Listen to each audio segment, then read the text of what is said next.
Welcome to Unheard Topper Talk series by Civils Daily. This is the place where we understand the journey from being an aspirant to becoming a topper. And today we are in conversation with Chandrama Attri, who secured All India rank 72 in Civil Services Examination 2019. And the three words that I'm going to use to describe Chandrama Attri today is number one, she's a very passionate person. Number two, she is going to become a very honest civil servant. So beware the people who are going to work under her.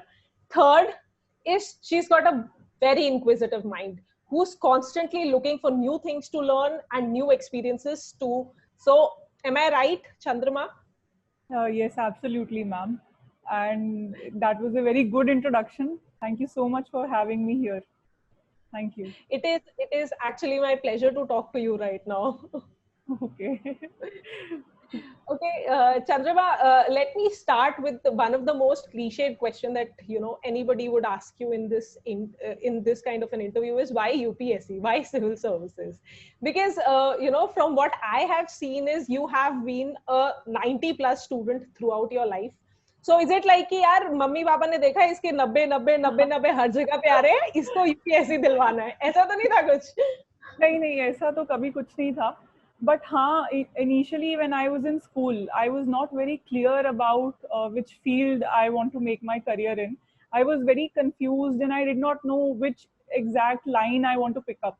So even in 11th standard, I took both biology and mathematics because I was not sure whether I want to go for medical or non-medical or I, or even humanities. So I just liked science, so I went ahead with picking up both the subjects. And then the same in graduation, I had an interest in chemistry and had interest in science, so I picked up BSc Physical Sciences, which had chemistry as one of its main subjects, and went ahead with it. So initially there was no clear purpose, clear goal in my eyes, but after I entered college, that changed because of the exposure that I got, because of the people that I met, and because of the activities that I took part in my college.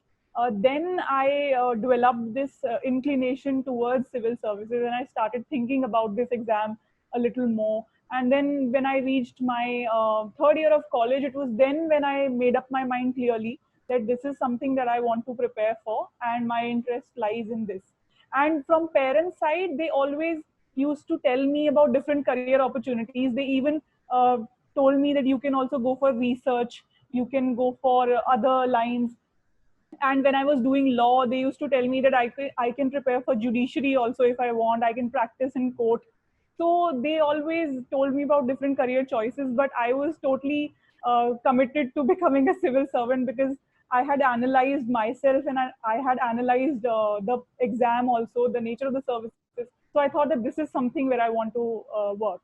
So that is how UPSC became a dream, and now I finally achieved. So it feels very good and feeling relieved and blessed now. So that is. Okay. But Yes. yeah, Chandrama, from what I hear here is that you were subconsciously actually preparing for general studies way ahead in your 11th and 12th. I mean, you took all the subjects. You've already covered all the Yeah. NCRTs before. Yeah, So it's that like, destiny was actually taking you to this path only. yeah, you can call that destiny or something higher power. But yes, I was driven to this moment by my earlier choices, and now I'm feeling happy about it. So yeah. Okay, now that is so brilliant there.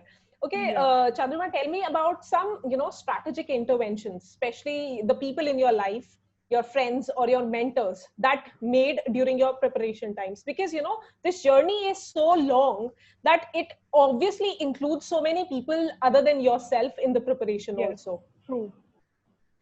Uh, Friends and family have always been a part of my preparation. So I used to discuss in my college days, I used to discuss it with my close friends that I want to go for this service. And they used to tell me certain things from their own perspective. So it was all, I cannot say that I have my own unique perspective because from where I've come, my family background, my friends, my college, my educational background, all of that has had an impact on me, on who I am right now. So I cannot say that they did not have an impact. And my friends, they taught me a lot of things that I could not have learned on my own. So you learn social skills when you discuss with your friends, and family teaches you the value of value of dedication, the value of joint effort. So all those things are imbibed while growing up. And strategic interventions were many in my case. When I graduated from college, I had a choice of either sitting at home and preparing solely for civil services, or continuing my academics, going for law, and then simultaneously preparing for civil services. So each choice that I made led me to this particular point. So while at that time taking up law was a strategic choice, in the sense that I could not give my full attention to UPSC in my first two attempts, because I was constantly going to my college, attending classes there. So that also helped me, not helped, but that also led to me giving more than two attempts, because my earlier two attempts were not that serious towards the civil services. Then after I could not clear my 2018 prelims, that was my third attempt, then I was very demotivated and disheartened.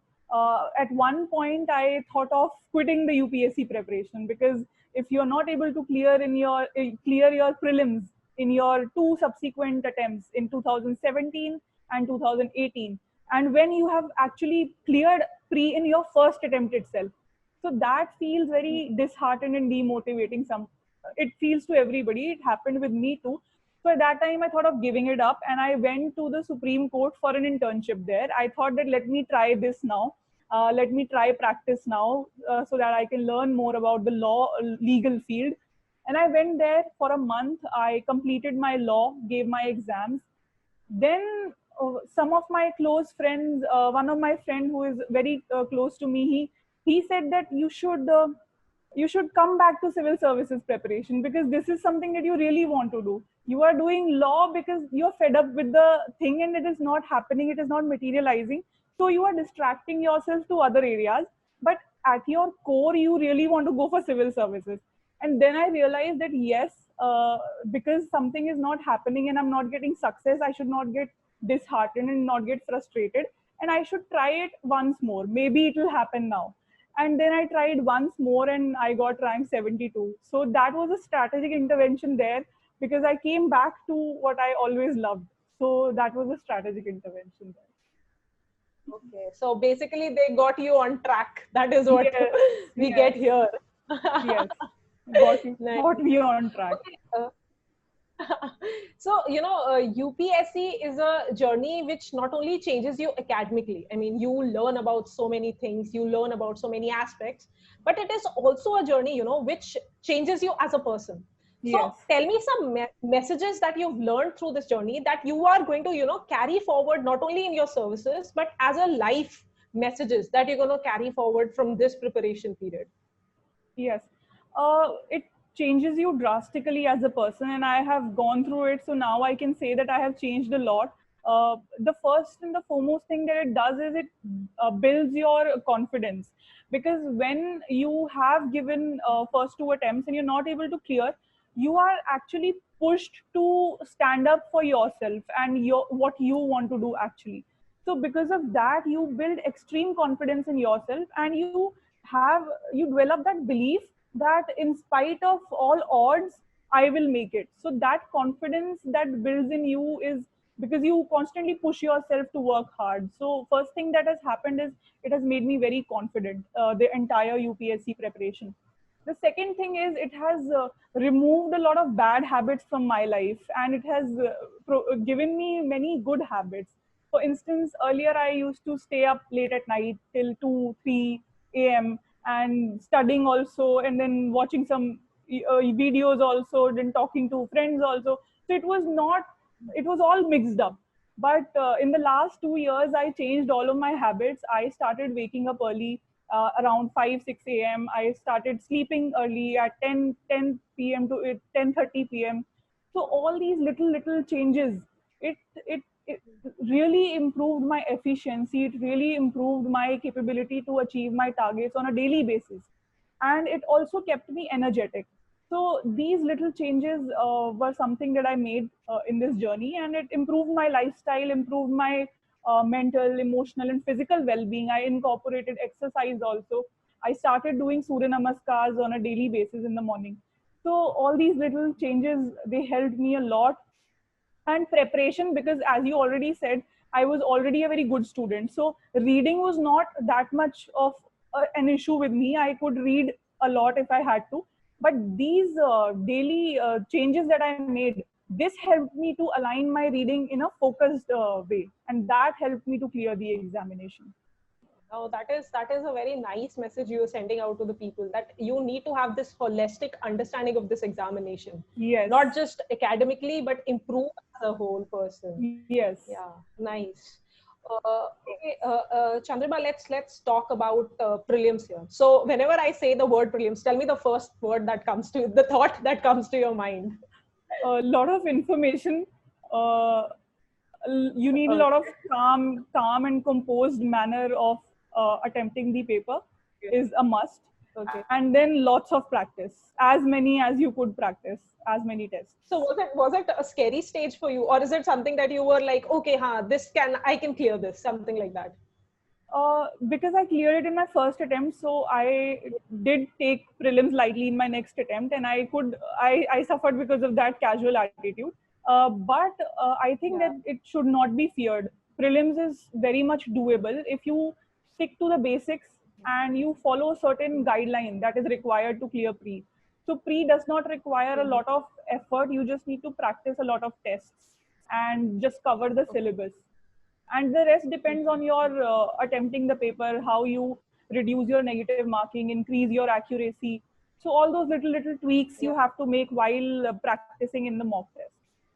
So okay, now my next question is about those tweaks, because this is something that is very important, especially for the people who are appearing for their UPSC prelims in the next 2 months. Yes. Yeah. So what is, those small changes that they can make in their preparation for the next 2 months that can actually gain them some, say, 10 or 20 marks, which are nowadays very important, in prelims? Yes.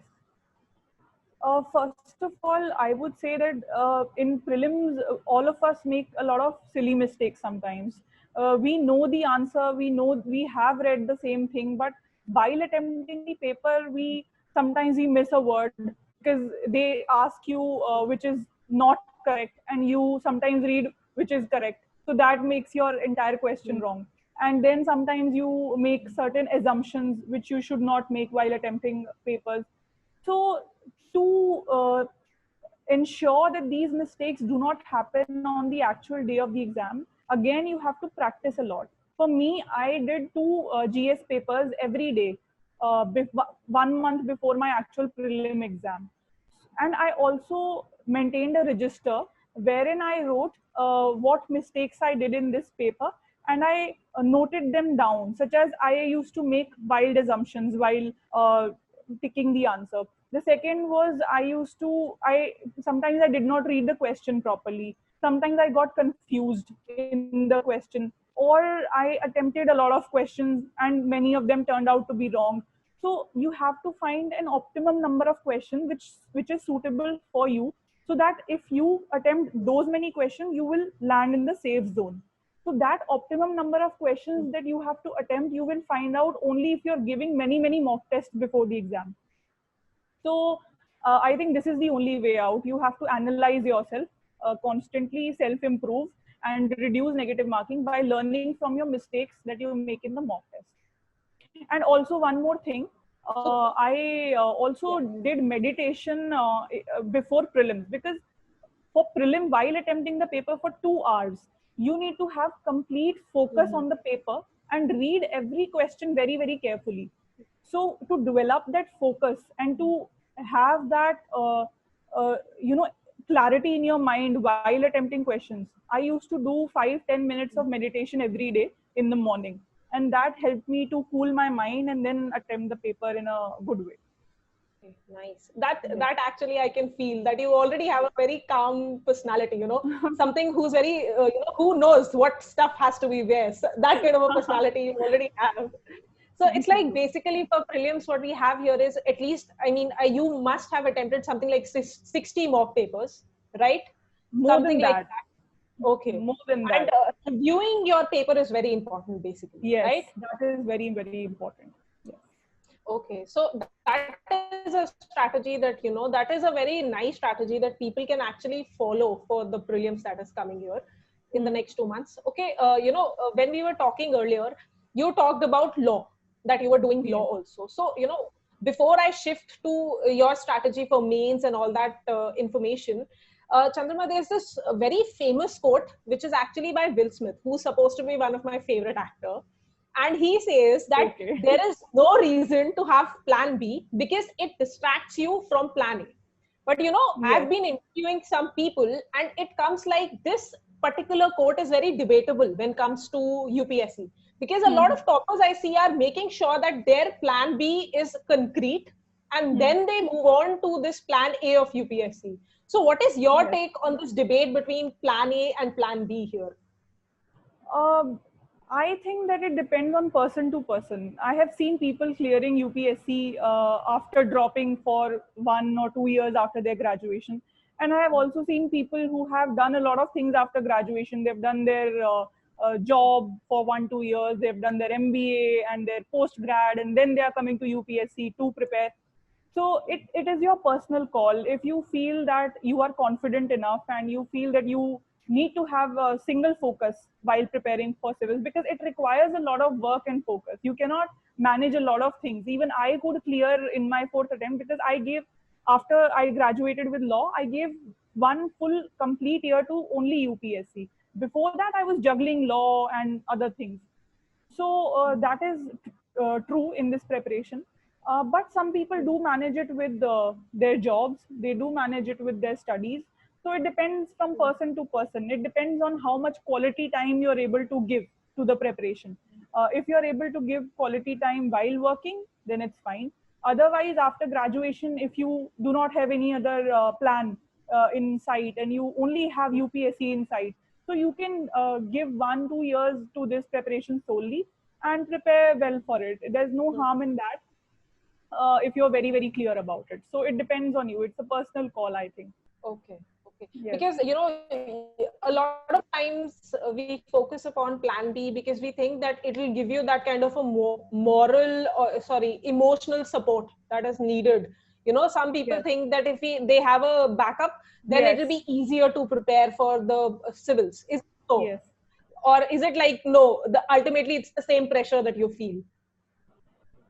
Um, I think then again it depends, because for me it was like I wanted to continue my academics, because at that point of time I did not have a strategy for UPSC preparation. I was just reading for it, but I did not plan properly for it. So if I had planned my UPSC preparation in a way that I have to clear it in my first attempt in that particular way, then I could have dropped an year and given my full shot at it. But I wanted to continue my academics. I wanted to pursue law because I also had an interest in law. I thought that it's a good thing to know about the laws of the country if you want to enter the administrative field, and it will give me an edge in my career. So all those factors contributed to me taking up law. But I have seen people who, after soon after their graduation, they have cleared in their first, second attempt. So there's no harm in that again. And emotional and mental support is needed in the examination, no doubt. And it is needed more if you are in the later stages of your attempt, if you're in the third attempt or fourth attempt. Yeah. So at that particular time, this support can be gained from your surroundings, your friends, your family, your hobbies that I've mentioned, and your meditation and other tools that you can use. So mental and emotional support can come from different places. But UPSC preparation, if you want to go seriously for it, then you need to put quality hours in it. You need to plan. You need to strategize. And if you are not able to do that with your job or with your studies, then you need to give one complete year to it. So that is the thing that I feel. Okay, Chandrama, you just said that you need more support when it's, you're in the later stage of your preparation. Yes. So it was like the fourth attempt for you. Yes. And it has been such a long journey. And, there have been some sleepless night. there have been some pressures, there have been these horrors. What if I don't clear? Why don't you Yes. describe those for me? Because right now what I see is a very rosy picture for you, but Yes. that has not been true throughout, right? Yes. So Yes. describe that for me. Yeah, even I don't want to glorify the entire UPSC preparation, that it's all about, beating the odds and just cracking it Yes, with full dedication, because yes, sometimes everyone feels a little demotivated, disheartened, and doubts are natural when you're so long in the preparation. Some days are bad days when you feel that I don't know what will happen with me or whether I'll make it or not. So these doubts used to come to me as well. It's very natural, but if you, after some time, if you think about it and if you see the bigger picture, and if you are very sure why you want to do it, the why should be very clear in your mind. So if you're intrinsically motivated, then these doubts will vanish after some time. After, if you're feeling down, you just go out, you go to some place which refreshes you, you go in the nature, have a walk, listen to some good motivating songs. So all these things are there to help you, and I think that these are natural and everybody goes through it. So I was not unique in going through this uh, these things. But yes, I think they are natural and part of the process. You have to go through it to have that reward in your hand after yeah. the results come. Okay, nice. So there's this, billion dollar question here. How do you, fall in love with this UPSC preparation? How do you fall in See, love with it? it's not just love, it's a love and hate relationship. Okay, I would not say That's it's so only true. love and love. It's a love and hate relationship. So you love bits of it, but you also hate a lot about it. But it's a part of it. You can't just love something without not accepting the hate part. So so Yeah. all in all, it was very rewarding. As I said, it was a very uh, transformational journey for me, because I learned a lot. I evolved as a person. I Yeah. became better as a person. As a civil servant, I think these qualities will help me in my career now if I go anywhere, what I've learned throughout the journey. So, there were parts which I loved. For instance, I used to love going for tests and writing them and then getting my marks and seeing, okay, this is how I'm faring. So that competitive thing, that it makes you a little competitive, and that you sometimes enjoy. Sometimes you get good marks in the tests. So you'll feel It on is that cloud nine. Oh, inquisitive mind that you have, right? That kept you going oh, for it. yes, The yes, yes, inquisitive mind. yes. The inquisitive mind and the passion kept me going. Yeah. Okay, so these are the essentials to love this UPSC journey. Yes. Nice, yeah, Chandra. Okay, let's talk about mains now. So for mains, it's like you just wrote two mains. That is, in your first attempt, you wrote mains, and then you were not able to clear prelims, and then Yes. directly you gave your mains in the fourth attempt. So Yes. there has to be a drastic change here, because in the first mains that you wrote, you were not able to clear it, and Yes. suddenly you have a rank 72. So there has Yes. to be a change in pattern. So what was this change that you brought about in your strategy with respect to mains specifically? Yes. Even I feel that there was a drastic change in my planning and my preparation as compared to my first mains and my second mains in my fourth attempt. So Hmm. in my first attempt, I did not prepare for mains before prelims. I Hmm. looked at the syllabus of mains after I cleared prelims. So you can imagine what kind of preparation I was having at that time. I did not cover my optional. I did not cover GS. I did not even know what topics are there in the papers. So my first Okay. attempt was a very casual attempt. Then in this fourth attempt, I had prepared a lot of the topics beforehand. Prelims was in June 2nd, and by February, I had completed 80-85% of my optional along with the answer writing. And I also covered the GS papers till February, March.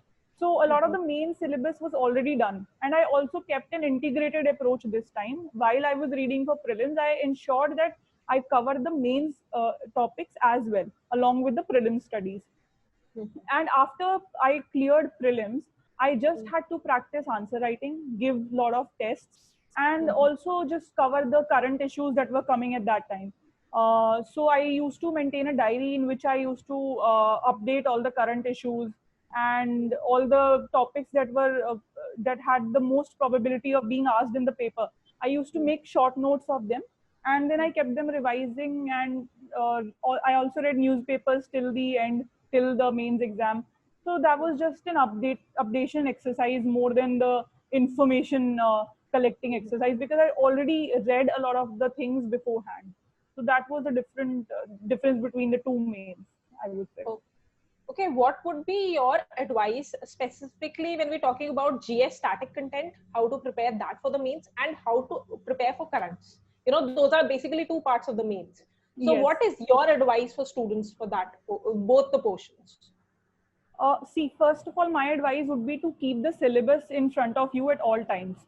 I had pasted the syllabus of all the GS papers on my walls in the room in which I used to live. And I used to constantly refer to that for covering my mains topics. Suppose I'm reading history for pre. So I have to cover ancient, medieval, modern, and art and culture, everything for pre. So I used to see the past year questions that are coming in mains related to these topics. And then I used to tick mark those parts of the syllabus of GS paper 1, which is related to history and everything, which I have studied for prelims. And for the rest of the topics, I used to study differently. So there was no separate approach. And I used to refer to the syllabus, and that covered my static part. For instance, paper 3 is economy. So I read Ramesh Singh for economy. So that covered my static for both pre and for pre and mains. And the current part, I used to study some things along with the pre, for instance, economic survey, budget. So these things you need to study for pre as well, because questions can come directly from there. So these things again help you in both pre and mains. And then certain topics such as topics like disaster management, internal security, these things are not covered in prelims. So these topics you have to additionally prepare. Either you prepare from online sources. I used to refer to Civil's Daily website for my certain GS topics which were not found in books, because these topics are not found in any standard book. You have to cover them separately. And I used to make notes out of it. So these covered my static part. And for current affairs, again, I used to read Indian Express starting from prelims till mains. So that covered my current affairs. Then there are many coaching institutes which release mains magazines, mains compilation before mains, which cover the last 12 years of, 12 months of current affairs. So from there, I used to complete my current affairs material. So it was a kind of mixed approach. And also the test series that I used to give for GS. Those test series, they filled the gaps that I was having in my preparation. So if certain topic I have missed in reading, I used to give the test, and then in the solutions that were provided, I used to cover that topic from the solutions of the test. Cool, cool. Acha, one more thing that I wanted to, with respect to mains, and then we'll end the topic on mains, is, there's this trend of asking this philosophical essay that has come in the paper. So, how do you tackle that essay, and what is your strategy to deal with that kind of an essay? Because that is a very open-ended statement there. Yes.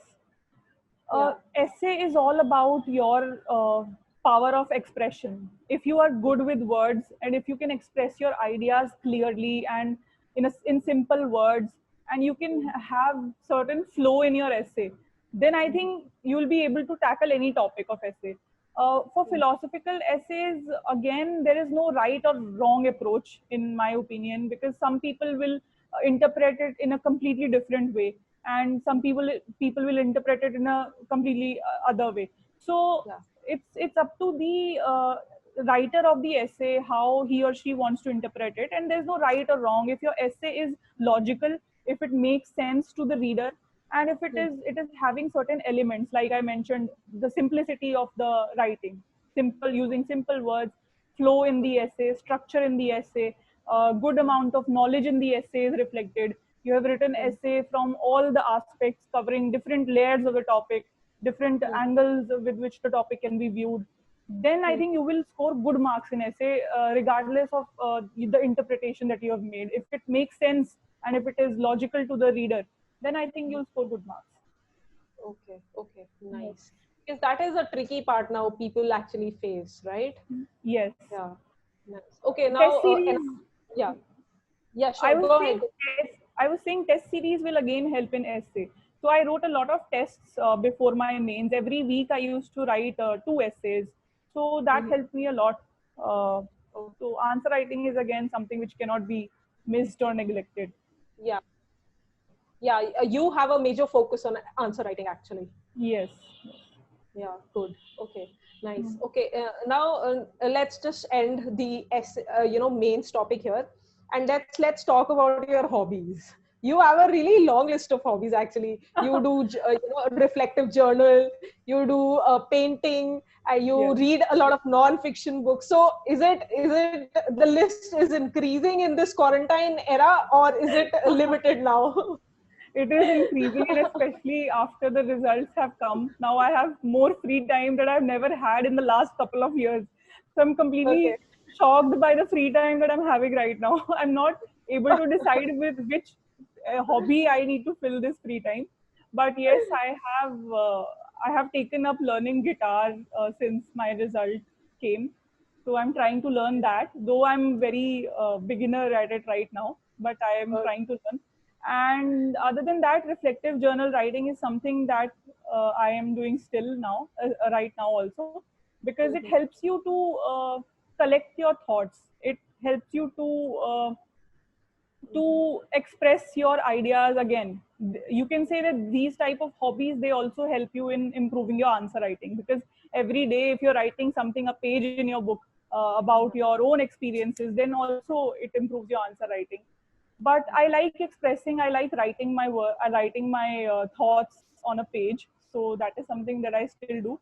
And non-fiction was something that helped me in my civil services preparation. In my college days, in my earlier days of preparation, I used to read a lot of non-fiction, such as Amartya Sen's book, Uncertain Glory, and Sunil Khilnani's Idea of India, and Shashi Tharoor. So all these authors, they used to, their books used to tell me about India's development, where India is going, what kind of society we are having. So non-fiction books helped me to understand the country in a better way, basically, and also helped formulate my understanding about the career in which I was entering into. So non-fiction helped me in that. But after the lockdown was imposed, I was a little fed up with the non-fiction. I needed some outlet for my creative side. So I picked up Harry Potter and I started reading Harry Potter again, starting from book one.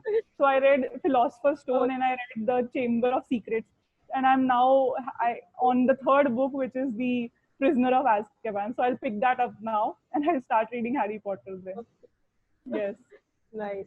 It's actually the sixth book, which is the most awesome book, actually. So Okay. do continue. Do not stop in Yeah. between. Yeah. Not stop now. Not stop. Okay. Yeah, Chandra. Just since you're going into civil services, and it's supposed to be a job which has to involve people around. You have to Yes. work with the people. You have to work for the people also. Yes. So tell me one social issue that is very closest to you, that you feel that, okay, I'll, dedicate, obviously you'll be working for all the social issues, but one, you really feel close to that social issue I want you to highlight. Yes, because what I observe in my surroundings is the fact, and it pains me a lot because we have come a long way after independence, but still a major section of our society lacks the basic necessities of life, which is needed for a standard standard of living, which is akin to human dignity. So I Hmm. feel that these basic necessities should be provided to each and every person, regardless of which socioeconomic background he or she is having, which region of the country he or she is living in. So that is something which pains me, that still we have not provided basic necessities of life to every person in the country. So I would like to work in this regard, providing quality services to every citizen of the country. And then another issue which is very close to my heart is about the women empowerment, and about inspiring young girls and women to take up their dreams and work and be independent in their own right, in their mind and in their life. So that is something that I would like to work on. Okay, nice. I'll take the issue of female empowerment further.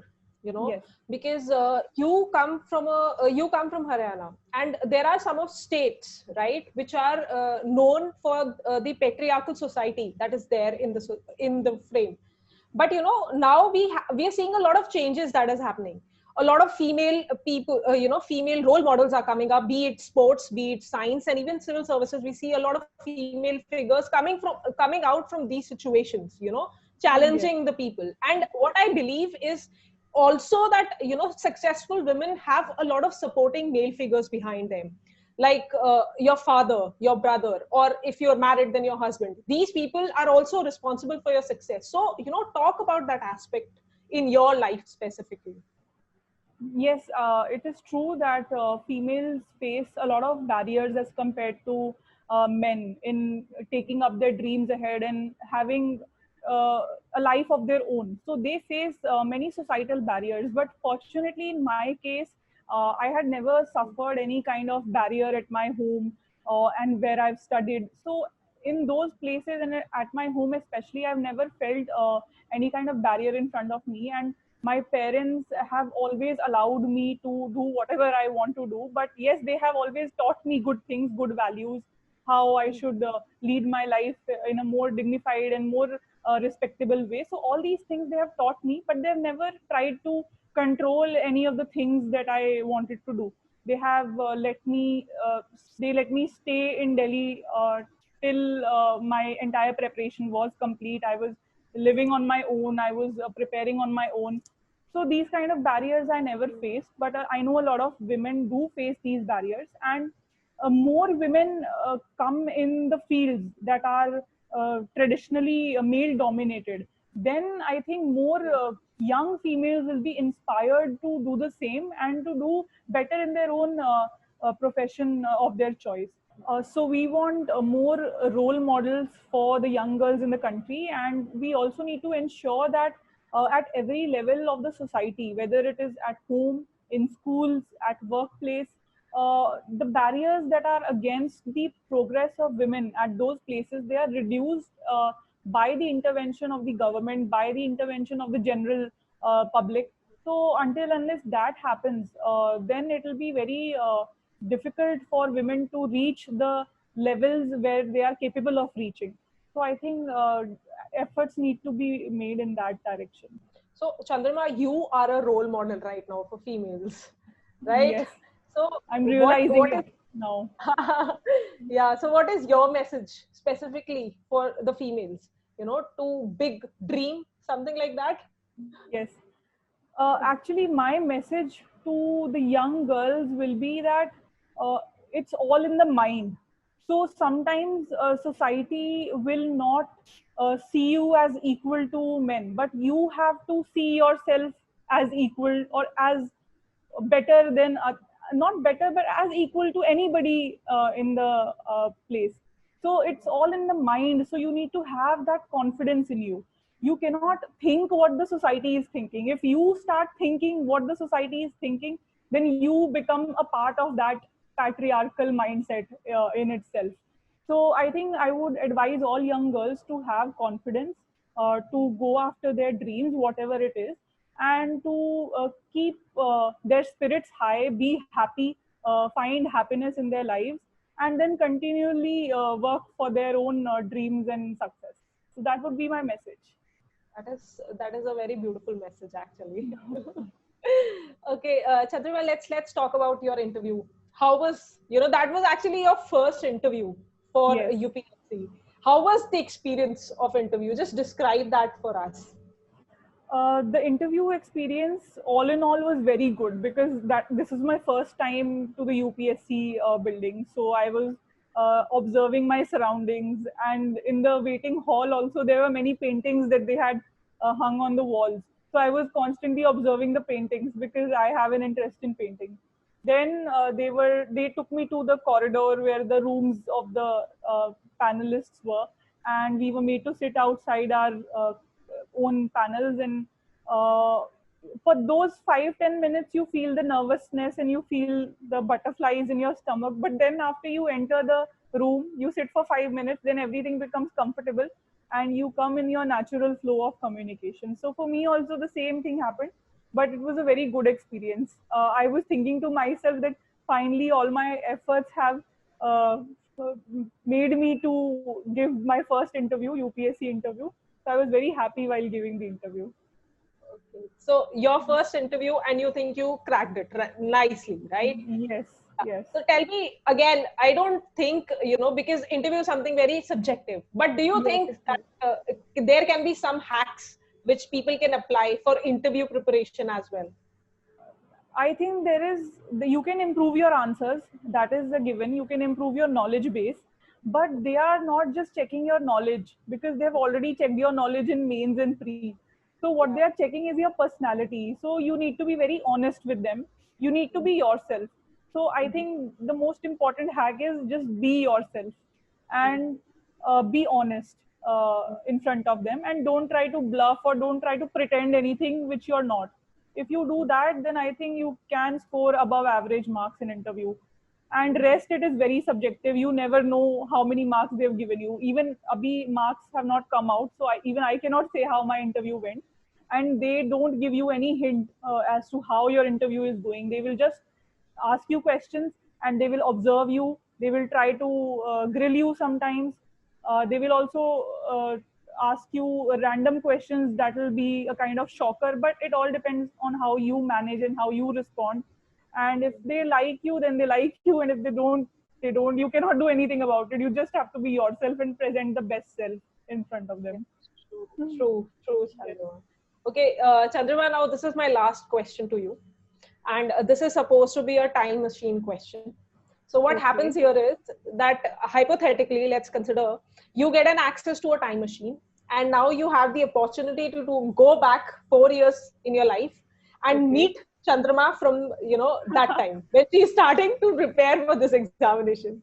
Now you Okay. have this 15 minutes and you are going to give yourself a pep talk. Now tell me, what are the elements of that pep talk that you're going to give yourself? Okay, first of all, it would be great if I could meet the old me. So, first of all, I would like to tell her that don't be so impatient with yourself. Be a little more patient, and all the good things will come in their own right time. So, just keep preparing and be patient, and don't forget your strategy and planning. Be more thorough with your planning, and I would say read less and think more about the entire preparation. That would be my advice to the old me, because this preparation requires more thinking and very strategized reading. You don't have to read everything and everything that you find in the market or all the books. You have to read very selectively and you have to strategize. Yeah. So that would be my advice. And then keeping patience and not losing your cool after one or two failures. So those advices will again be given. And also I would tell her that uh, be confident in yourself. So that is also very, very important to clear anything or any achieve any kind of success. You have to have the confidence in Yeah. you. So the second point I told, that is honesty, is actually in you. So you're not going to disclose any question paper answers to yourself, right? No, no, If no. you That would take the fun out of everything. That would take the fun out of yeah, everything. so so true. It was so nice talking to you, Chandra. I mean, Thank you you are so so much. much full of life. And I talked about 3 qualities in the starting of the video. I am adding 2 more here, that you're a really cool person and you're one of the most bindas person I've actually had talked with. Thank you. Thank you so much. It was my And it pleasure to was talk to you as well. seriously, Chandra, it was actually my pleasure as well. Thank And I really wish all the best for your new journey. And thank I really wish you bring about development, growth for this nation. Especially, we talked about women empowerment. I really wish you do a lot of initiatives in that sector. Yes. And ultimately, because it is we the people who are going to bring about change. So I really Right. wish that you take a lot of initiatives there. Yes. And Looking forward to the new journey. And I would yeah. definitely like to work with the people, taking the people along with me, and doing some good work for the society in whatever capacity I am posted and whatever area that I am posted to. So that would be my future goal. And hopefully all of you will see what good work I do in future. No, I have full faith in you.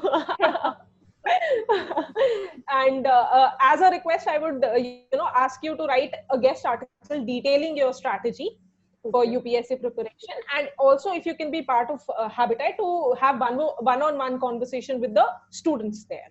And yes, thank you so much for taking out time for this interview, and all the best. Thank you, ma'am. Thank you.